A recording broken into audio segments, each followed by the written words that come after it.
After passing the stone sentinel, our heroes come closer and closer to the summit of the storming mountain, their path illuminated by the growing unnatural storm raging above their heads. The sporadic ruins that have lit their journey have become more frequent, the floor levelling out into clearly the ruins of a building or an area or a plaza. Broken columns and scattered stone marked with these ancient runes litter the landscape. They close in towards the end of their journey as they plough forward through the weather and their own exhaustion from a day's long travel. A crack of a bolt of lightning impacts nearby. This crack and the noise, the thunder, masks a club impacting upon the back of Norman. He falls forward, slightly dazed. Reckless draws his weapons. As Norman begins to regain his balance, a throwing axe flies between them as hidden assailants begin setting upon them. The storm dies down for a moment, and they see now before them a bridge that leads towards their destination. Greyish-greenish, thick-skinned humanoids popping up around them. These are unmistakably orcs. The hooded figure on the bridge readies a hand glowing with arcane fire as they are currently caught in an ambush. Whoa, welcome to Challenge Raiders. It's the D&D show. We talk about some monsters while I draw them. My name's Theo. I'm Neil, social media magnate. And I'm Sam. Orcs and some sort of mage. And also ambushes, as you so beautifully described. There's a lot of topics. We're going to try and hit them all. Where do we want to start? I think that we should start with probably the encounter as a whole. Okay, yeah. The idea that the sum of their parts, a traditional kind of orc jumping out at someone, is a very typical D&D encounter. Yeah. And a mage fighting a party is also a typical D&D thing. But you put these two things together, and suddenly it becomes a whole lot more special. Ambushes are a thing that obviously really, really lend themselves to being quote-unquote random encounters, as it were. Whether or not they are random is obviously up to the DM. And I have a feeling that no one's run a proper, truly random encounter, as in even the DM doesn't really know what's going to happen for a while, because eventually you just go, the players don't know if it's random. I'll just plan out maybe a couple things. Anyways. That could happen. Yeah, that could happen, yeah. And maybe there'll be some random elements. I think Matt Culver has a video where he talks about the advice Orcs Attack, I think is what it's called. I think it's the name of the video. Where, he says, having orcs jump out is a great way to keep keep people on their toes and think, oh yeah, we can't just sort of travel easily because there's danger around every corner. And orcs are a traditional thing to have for that. The ambush is a time when the players aren't deciding how an encounter goes down. Yeah, that's true, actually. A lot of the time, your party members, they go into the dungeon and they clear it methodically. Or they are the instigators. Exactly. They choose to attack the manticore. Yeah. Whereas with the ambush, it's like suddenly they literally have the initiative. The other side do. And it makes the game feel a lot more real. And it also means that the DM will get that surprise round. The people who have DM'd and then you roll the initiative and your monsters go last, and especially something like orcs, which don't have the most HP, if they all get wiped out or half of them obliterated in one round before they even get to act, it's a bit annoying. So having them have that surprise round means they get to do some stuff, and then the party's like, oh god, and they're reacting, as opposed to them jumping out and the party going, oh, hit them immediately, oh, it's fine now. So it starts with it being a dramatic situation. Yeah. I think that we should probably talk about the component parts now of what actual orcs are. I think we should talk about this mage just quickly first, just because the mage is first. Generic. Sam, do you want to, as Sam, Captain Numberman, tell me about this mage. I'm just busy gargling and crunching those numbers. So yeah, exactly. The interesting thing about the mage is that it is a 9th level spellcaster, meaning it has access to a 5th level spell. The book suggests Cone of Cold, which does a butt ton of damage.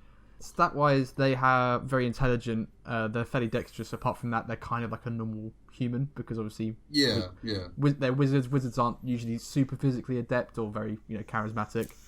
Spell-wise is obviously where they're interesting. I mean, unless you want to talk about dagger mechanics for a bit. Yeah, not especially. No. I guess the interesting point there is that they're sort of built like a player character vis-a-vis their proficiency bonuses and stuff like that. But yeah, they do have quite a long spell list, because as you say, they're up to 5th level spells. There's quite a few things there. I don't know if you want to go through every single one, and obviously you could change these to, make them maybe like a different kind of elementalist if you want. But the base one they have in there has a lot of like the kind of standard like stuff you'd expect a wizard to have. Like a lot of evocation, like Firebolt and it's got Mage Armor, it can Misty Step, Counterspell, Fireball, like really like kind of great stuff that you kind of would expect from a D&D wizard. Yeah. This is one of... Because this is in the back of the book where we got Bandit Captain from, like generic humanoid enemies, as it were. The best monster in the game. The best monster, Bandit Captain. And I think Mage... I mean, spoilers for what I think. I think Mage is not the best monster in the book. No. By much bigger. But in one of the... I think it's Vola's Guide to Monsters, they have a much more expanded... like selection of mages, so they'll have like every school, exactly one for each school of magic. Yeah, but this is the base one. What I will say, and I think this is going forward for anything we talk about that has like spells. Seeing this spell list and thinking about running this is very exhausting, because we play a lot online, and if I were to be doing this, I could look at what the spell is because I could click on it and it'd be there. The first time I played in ages with the books and with tokens and with minis and stuff, going back and forth and looking up spells was quite annoying. This is the thing. This is this is part of like, this is not how many spells an actual wizard of 9th level would have. Yeah. But it certainly is a greatest hits. Yeah, that's what this mage is good for, is that if you just need to have a wizard in an encounter, then you take this guy. Because it's literally written as any race, any alignment. If you need, this encounter really needs, for instance, I don't know, you're running an orc ambush and it's not quite interesting just to have orcs jump out and club guys to death. Then you can add a wizard in that suddenly changes the dynamic. You're now having to deal with an invisible mage who's cast greater invisibility on himself or something, running around throwing out firebolts and other things in the combat and Cone of Colding. And maybe he can't use those spells because his allies are nearby. That's a fair point. He's pinging you a magic missile. Yeah, so now everyone's kind of working together. And again, with the spell list, D&D rounds only go on like, what? This guy's probably only going to get 3 rounds. Because I was thinking about that, because he's only got 40 HP. For a challenge rank 6 thing, that's not very high. So, like... But I think you make a good point that he does have the greater invisibility in his spell list. So that gets to be very interesting, because you see, the orcs jump out, and then at some point in the initiative... something casts fireball on you, and you just go like, what the hell was that? Yeah. And then it could be quite an interesting, game of find the mage. While trying to defend yourself, and if you have a party, potentially defend your own wizards from the orcs who are jumping out at him. Yeah. Wizards. He's got a lot of, I'd say, nothing obscure for the spells, and most of them kind of explain what they are from the name, or that you can figure out what they would be from their name. I'll draw a line through like half of his stuff, though, as like not necessary. He's not going to need light or prestidigitation. He's not going to need any of his cantrips. He's not really going to cast suggestion. He's never going to be casting cantrips. I feel like that's pointless to have that there. Yeah. But, again, this is the approach they have with a lot of the spellcasting creatures. They'll just have a full spell list from and when it gets to like Lich, where they have up to 9th level spells, it gets we'll get there when we get there. And it literally just does come to, when you're playing it, I look at the bottom, and then of course he's opening the fight with a Cone of Cold, like or a fireball or that's something. His big thing. Yeah, and then they worked out, because you want your monsters to be cool. Yeah. You want them to have that impact, and if they've got a surprise round, there's nothing more terrifying than your party being beset upon and then a big spell coming down when you're all still packed together. Yeah, the start of it. Yeah, this is terrible. I guess like the cantrips and that there are probably there more so if you're using, because obviously with a lot of these back of the book things, you can use them as like a kind of stat block for like an NPC as opposed to like a fight. Gandalf. So, exactly. Well, I mean, yeah, you can go into obviously Gandalf being statted as a D&D character, but if there was, it does say that like we're not going to go there today, but it does say like good line like mages can offer counsel to nobles and other people in power, so there could be a mage in a court, and if you just wanted them to have a set of spells, just give them there. say for instance, something dramatic has happened. A fight has begun that you maybe hadn't prepared for. And there's a court wizard there. Yeah. This is him. And then maybe there's more use for those cantrips, or maybe like they don't like necessarily like go with the party, but light might be useful if for whatever reason you've got a party where no one can cast light. That's or has dark vision, which is humans and a couple of this. If you've got a party of human fighters and they all forgot their torches, human fighters with great swords. Yeah, I can't hold. Then the mage is their man. But no, I guess that's kind of why it's for flavour and stuff. I think it's to try and make it as realistic as possible. Exactly, because it's to make it a person. I think, going back to orcs with a bit as well, I think a mage is a really good partner to orcs. If you're just using the bog standard orc guy, and I'm a big fan of Lord of the Rings. Saruman, he's a cool wizard guy, evil wizard. He's got his army of orcs. It's a classic thing to do. So I think having a sort of a Saruman-esque wizard with his orc mercenaries or whatever, I think could be quite cool. And that's why that maybe a wizard, if it's like their master being in the ambush in the lair, that makes sense. But if they're like out in the woods, then a mage wouldn't jump out necessarily. I feel like because it's a high level mage. This isn't like a bandit. This isn't a guy who's out robbing people. This is potentially like a low level like villain, as it were. Like, this is a guy that your party might be spending a long time trying to fight. Again, depending on how you're running it, I think that wouldn't necessarily be a bad thing. If you can cast 5th level spells, you're probably not hiding in bushes. This is a legion of my best troops moment. Ambushing. Yeah.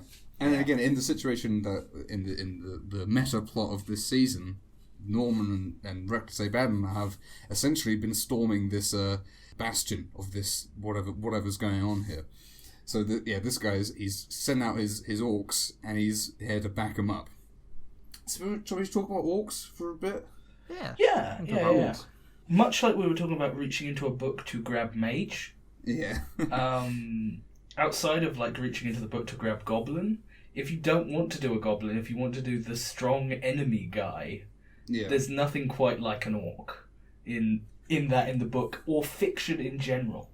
I think there's a reason why orcs permeate like everything. I think they were explicitly invented by Tolkien to be what they are, because I think orc technically comes from a French or Spanish word for ogre. I think that's the origin of the word.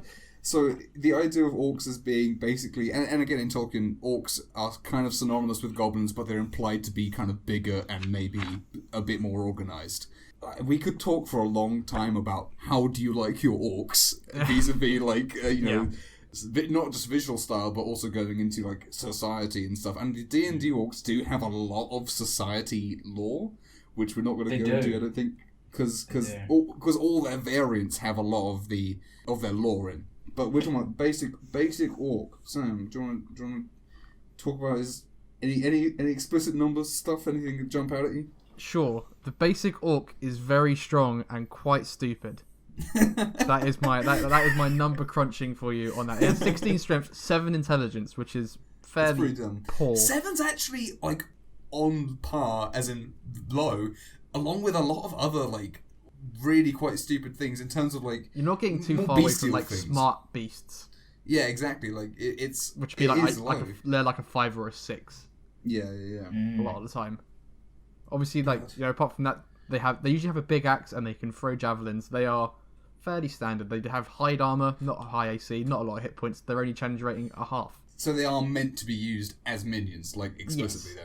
Then they are there to be out a lot of them. Aggressive is fun. Like so, as a bonus action, an orc can move up to its speed towards a hostile creature that it can see, which means you're not really going to run away usually. That's especially really cool. If you're fighting them, you're fighting them as level appropriate. Yeah, probably not. They're probably not. You're not going to run away from them. You're going to have to fight. I can't. I'm trying to think of other things that have a mechanic like that, and there's not loads of things that have that. Because again, it's like the rogue having the dash on the bonus action, but again, having it to be towards a creature they can see is just quite fun, and it's very like characterful as well. Yeah, it's those abilities are like the racial ones. Like gnolls have their blood bite. When the enemy is wounded, they can bite. It's the flavour of you imagine an orcish berserker charging into battle. Yeah, yeah. And your party will probably be freaked out when that orc moves 60 feet in a round. Yeah, really quick. Yeah, and then makes an attack on you. Yeah. Yeah, run 60 feet. You're like, oh, there's some orcs like 100 feet away. Suddenly, they're 60 feet closer, and they're throwing javelins, and then they're getting their axes out. I think that's mechanically that's quite fun. What I would say is like okay, I have a point. I'm gonna raise my issue that I have with the art in the book and the D&D orc design in general. You look at the book. Look at that orc, right? Look at the way that's like made. I'm looking at him. Like, okay, and these things are meant to be like between 6 and 8 feet tall. This thing's got a plus to dex, and that doesn't look right. This thing, and that thing probably weighs like 500 kilos. It's like a big gorilla, and there's a lot of those. I personally like my orc, and you'll see in the drawing, I like my orcs Lord of the Rings style, a bit more lanky, because that goes with the dex, but they're not. For something to be strong, it doesn't have to look like Arnold Schwarzenegger back in his heyday. I feel like there's a lot of big, really muscly things in the book, and I feel orcs, they can have this niche of being lanky and big and tall and scary without having to just be big and bulky. But that's my preference. And if you're into like, I don't know, like World of the D&D orc looks like the World of Warcraft orc but a different colour, at least from my perspective. Very similar, yeah. Yeah. Definitely. And I feel like the orc that it is in the book, as in this very fast thing, because again it has this bonus to move. This thing's got like 1 foot long legs in the art. Like that ain't going anywhere. Anyway, that's my complaining about the D&D I love design. I love orcish proportions like that, like 40k orcs with their fucking waists and bellies hanging out. It's true. It is a thing that's fine. It's just a case of like Bunch of roving England fans on holiday in Europe. I would say that the opposite is. I completely get what you mean, and I love the Lord of the Rings orcs because they're so disgusting. Yeah. I think what they're trying to go for here is that they are imposing, and also very different. They're not just humanoids. No. Yeah. Like, and again, this is what I was saying. Like, we could go on for a long time about how do you like your orcs. I mean, there's 101 ways you can do it, and do you want them to be noble, downtrodden peoples who are maybe a bit dumb, or do you want them to be, because what they are basically, the way they meant to use them, is they're basically pirates in that they just run around stealing stuff, like, you know, raiding, taking stuff. They don't really have conquering in mind necessarily, although when we eventually, I guess, do war chief and stuff, we can talk about that. But they have tribes. They don't really have organised like society. Yeah. If they're not being like commanded ripe or for like manipulation. Exactly, yes. Yeah. It's the same with goblins. How do you like your goblins? There's a very wide breadth of like how you'd like to use them. But again, I think the way that the orc is suited to in D&D is to be like a raiding thing that roams around stealing stuff. Basically super bandits, because their stats are significantly better than humans, and apart from their intelligence. But for fighting, for being bandits, they're suited to it for the stats at least. Definitely. I like that the orc is, again, it can be an encounter, that there's an orcish warband in the hills that you have to deal with. Yeah. Or it can also be the big bad has a legion of orcs. You know, something that he's gathered together. Because that is a real threat. Because suddenly you have all these people that are nearly twice as strong as a regular human. And I quite like just to dip into the official lore of orcs a little bit. Sure, no, yeah. I really like that part of why they're so aggressive to the other races is that they don't feel like they have a place in the world.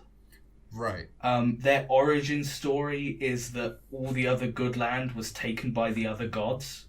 Oh. And Grumpsh, their god, carved the earth to give them the caves they live in.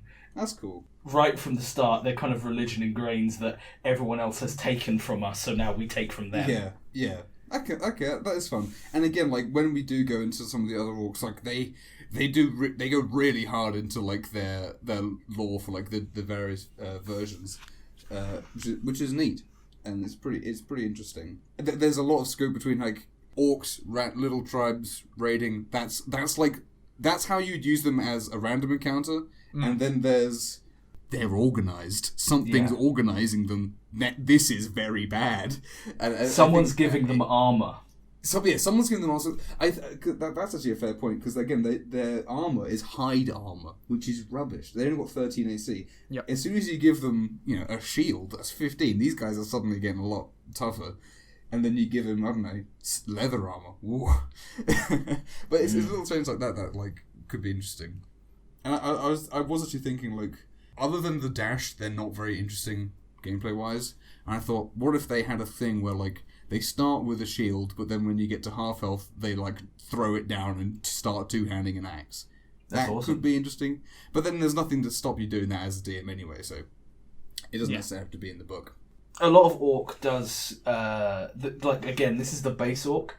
The base monster manual has 4 other Orcs on that same page. Yeah. And that's before, like, any of the other books. And that's before you go into the other books, where I think there's about, like, 8 Orcs in Volos. There's a lot of Orcs in Volos. Orcs have a lot of utility. Yeah.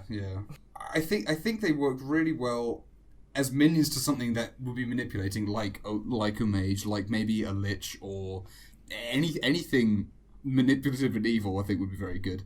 But then there's also something interesting about having a war chief. I don't know if we'll do a whole thing on war chief, but if we do, I won't talk about it now. But they're more intelligent, essentially. So the idea of an orc who's come up through this disorganized law, and it's like, okay, these other races have taken from us, we're going to take it back, and now, like, it's kind of an interesting, discussion on Bandit. They're more charismatic.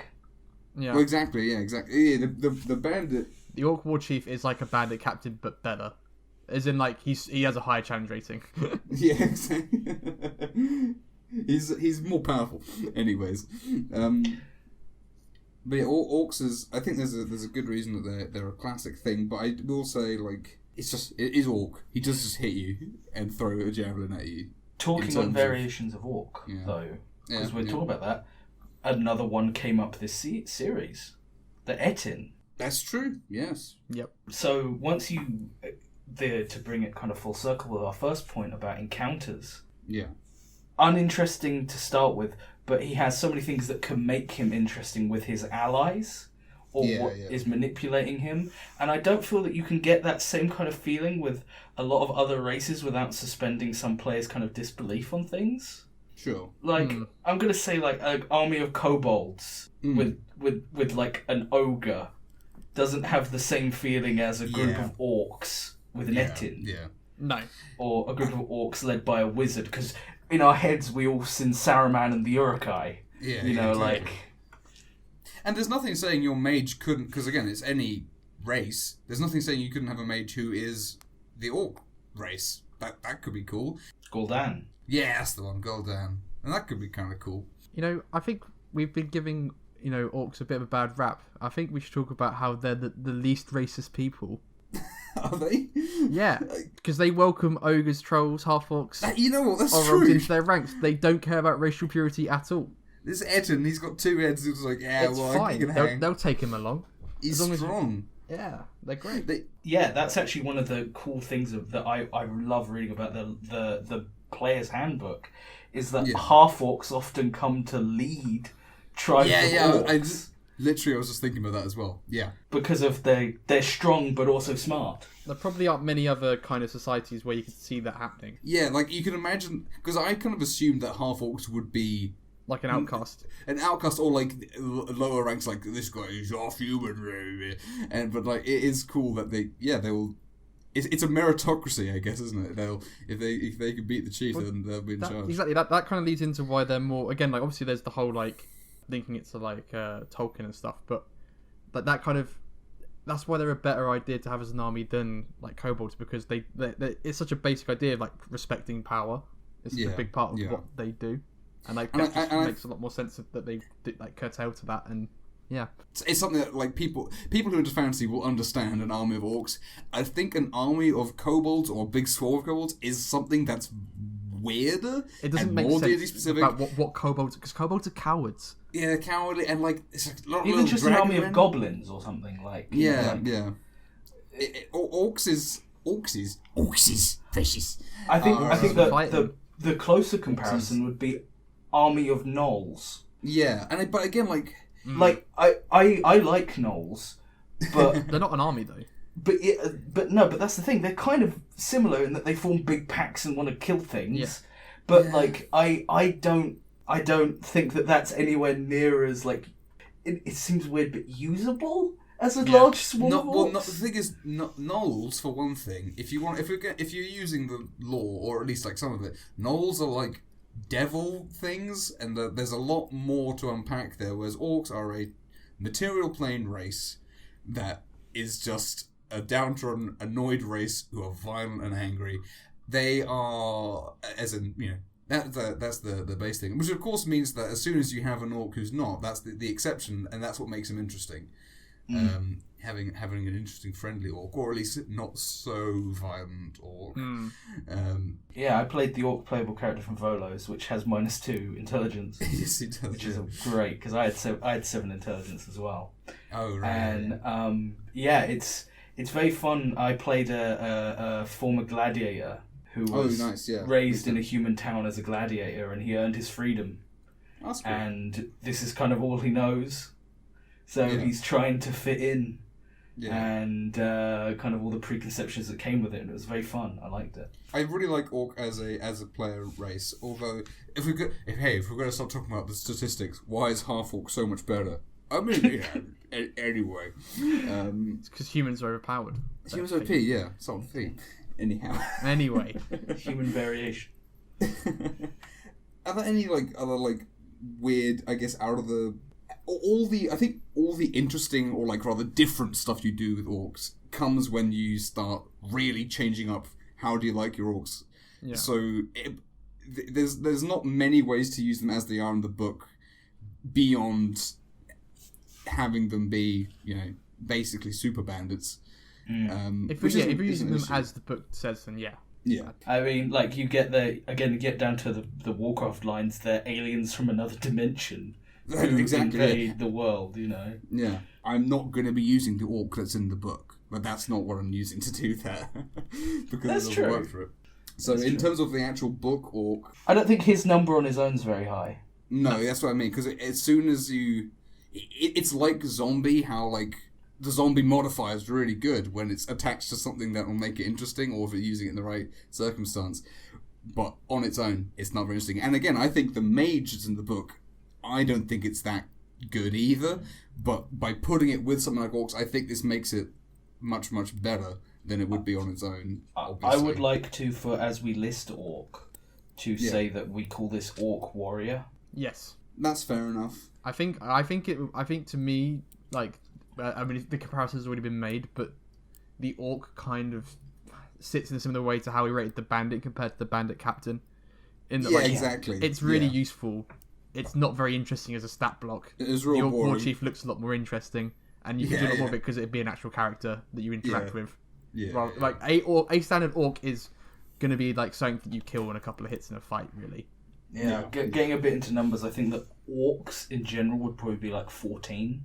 Yeah, orcs as a concept, orcs as a really concept good. are great. Yeah, but 14 maybe higher, because of how useful orcs are for every campaign. The bad thing about orcs is that they're not morally ambiguous to fight ever. Sure. There's never that in there, because if you start to put it in there of orc families and stuff like that, it begins to be what are you going for here? You know. So, I think Peter Jackson was onto a good idea when he had the Uruk-hai literally being spawned out of mud as opposed to metaphorically being spawned out of mud, because they were just horrible monsters that were built to destroy the world of men. And it's fine for Aragorn to kill and Legolas to joke about murdering. In terms of numbers... I'm happy to go numbers. Happy to talk shop. Standard Orc man. Vincent Orkman. Orc boy. The aggressive thing's really cool. The dash, that's very fun. I personally, if I were to run an encounter with orcs and use them like that, I would also give them a bloodied mechanic where they lose AC and get angry, when they're at half health or something like that. They get reckless attacks, maybe. Yeah, where they attack for advantage but that. have disadvantage. But I think the fact that they have the aggressive, and if they didn't have aggressive, they would just be a stronger bandit. Strong man. Yeah, it's just like, ugh. So I can't see putting this above like a 9. Yeah, Because it's just a guy. I see 9. Yeah. Yeah? Without aggressive, it's like a 5. Yeah. Yeah, that's the thing. If it didn't have aggressive, it would be terrible. Yeah, it would just be a great axe. And like the fact that it's, and again, the fact that you can sort of just chuck it anyway is good, but it's also like, okay, well, Think about 2 orcs though as an encounter for a first level party. it Like, would be, that's like 30 hit points of orc. yeah, they would be scary. They'd be scary to fight. And they can hit. Well, level 1 encounters are weird, as we've occasionally mentioned. Yeah. They're weird. It's a bit of a roll of the dice, as it were. Mage, just humanoid mage. I think that mage in the back of the book is so useful. I have personally used that mage a lot. Okay, no, I didn't know that, so that's a fair point. So I think it's a great utility to have there, as I guess what these are meant to. If you just need to pull something out, like. But here's the caveat to my sentence. Well, I saw it once, and I have used it a lot, never referring back to it, because it's just, I give a guy Fireball, and Magic Missile, and Misty Step, and Shield. And that's really it. Because that's all he's really going to do. It's the idea of using a mage, I think, is good. I think the mage in the book, like, I don't need to know that it has a dagger that has all that. Like, that's fine for it to be there, but, like, I don't need to know what its cantrips are. Like, I think it's too much, personally, to be... I think the useful bits are, oh yeah, those are good spells, yeah, that's fair enough. And then, like, the stats are, the stats... I don't like it personally. I think it's I would never now that I have a copy of Volo's, I would probably always look at those mages before I looked at this one. But not everyone's got Volos though. That's a fair point. I always got the monster man. And not everyone kind of has to grips with D&D like we have, where we look through that wizard and we go standard. But a new DM who needs to know who's maybe never played, because he may have never played the game from the opposite side. It does happen. I think these appendix things are just there as a reference, really, and I think as a reference for like what a mage is, I think it does that job okay. That's a pretty fair point. For advanced users with like big brains like we have, like big gamer brains, like bulging, then yeah, it's got a it's not as exciting, I suppose. But I'm gonna go 9. Yeah, I mean, yeah, sure. You know what? I think that's fair. He's just a guy, and then that can become like a villain who then maybe you fight a couple times, and each time is coming back, and maybe he's using the different spell slots, the higher level spell slots. They are getting strong as well, and then eventually, maybe they become something else, a different monster. So I think it is useful. So I'm very happy to put it at 9, to be quite honest. I'm going to have another question right here. What about the encounter? Ooh, what about using these two things together? What would you kind of put that at as 9 plus 9 is 18, so 18. You know what though? Because what I really liked in your initial description is something I had thought about as well. Actually, it's at night, so it's dark, and then lightning is what lights up. So you could have a thing where like you don't have any. There's no light, and then like once every couple of turns, you can roll a die and see if there's lightning for that turn. So then you get a look at where things are. That could be quite cool. It is reduced by the fact that a lot of races do have dark vision, so that doesn't necessarily matter. But I think that's a really cool thing. And again, like an ambush of orcs jumping out and a spellcaster who can maybe staying invisible, chucking spell. I think it's very cool. I'd be interested in fighting that, especially in a sort of mid-level party. Yep, I think it's the kind of thing where we like to talk about it a couple of times. Like, it's something very simple, and it would likely subvert people's expectations of what the fight's going to be. Yeah. Unless they get crit round 1 and things are looking really bad. Yeah, then you have like the wizard fall off. Then you have the wizard not appear. Yeah, that's true. Well, but the wizard can say, "Yes, my minions, well done," and then he casts fly on himself and flies away. Like, yes, I must away. You finish them off, sort of thing. Do you guys want to see an orc picture? I would love to see an orc picture. Oh. I went for a very simple colouring because A, it would have taken ages and I don't think it would have helped, and B, when you are like in the pitch black and then something's being lit up by lightning strikes, there isn't much colour. You don't really see that. So I thought having almost monochrome would be quite good. Oh, I love that. That's great. I can imagine that as classic art from like a very old school D&D adventure on the front cover. Oh, the mimic's punching someone off the bridge. Sorry. Yeah, the mimic's so It's so good. He's throwing a guy off into the distance as well. He's got some wrapped up. Yeah, he's OP. It was very difficult to try and figure out a composition that would have like this winding like path across up to this palace, but then having a wizard with a spell on a long, like far away winding path, I feel is very old school. If only I had spent like 300 hours painting it, that would have been great. I can imagine this in the middle of a sheet of greenish paper with Dungeons and Dragons written at the top, and then underneath it like encounter. Wassam, you know, the name of the campaign. Yeah. Underneath it, and this would be the art that accompanies it.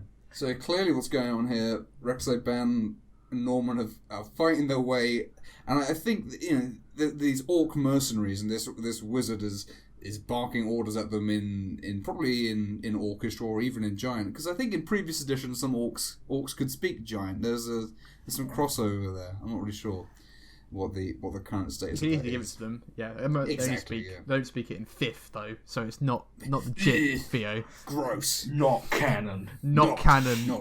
Not raw. So No. Get it out of here. But no, the flying sword though and the mimic are definitely pulling their weight. Again, it's a +3 flying sword. So I think these orcs are probably going to decide that it's not worth whatever they're being paid to stick around, and are probably going to hightail it down.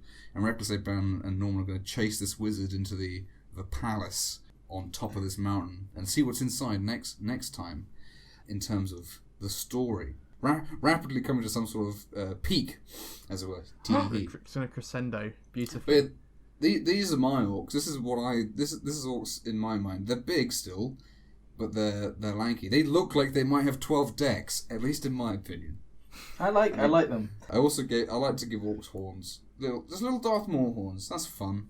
I really like these guys. These guys are great. I'd have no problem with fighting these orcs in a campaign. Look in the book. He just looks like a sad, like guerrilla proportioned guy who's just like, I'm just trying to live my life. And these guys look like horrible bastards. We should make some jokes about orcs and mages. Orcs and mages. Orcs and mage jokes coming soon to Disney DVD. Subscribe. No, ambush. We did that last That was time. an ambush. Oh, that was the ambush. I ambushed you with it. Yeah, I guess so. Not my best work. No, that wasn't great. But I'm not thinking of anything either. No. I mean, I keep thinking the word orc scribe, but I ain't gonna say that out loud because that's dumb. The mage is gonna cast. He casts suggestion on you. I was gonna do to cast suggestion. He's suggesting that you like you were the video. poo-pooing suggestion as a spell, and now it's great. I bet. Yeah. Yes. See how it is. Aggressively scroll down to the comments. People have been commenting recently, and that's nice. Thank you for comments. They honestly make me smile. And even when it's just a comment saying, "Here's a comment," that's a good comment. I'm happy to see. I like comments. it. It's not telling me to kill myself, so. Yeah, up. I mean, we've had a couple of dislikes on some videos. I think we've got a whole 4 dislikes, but no hate comments yet. So 4 dislikes, what, in total or on a video? in total? Yeah, That's all right. that's all right.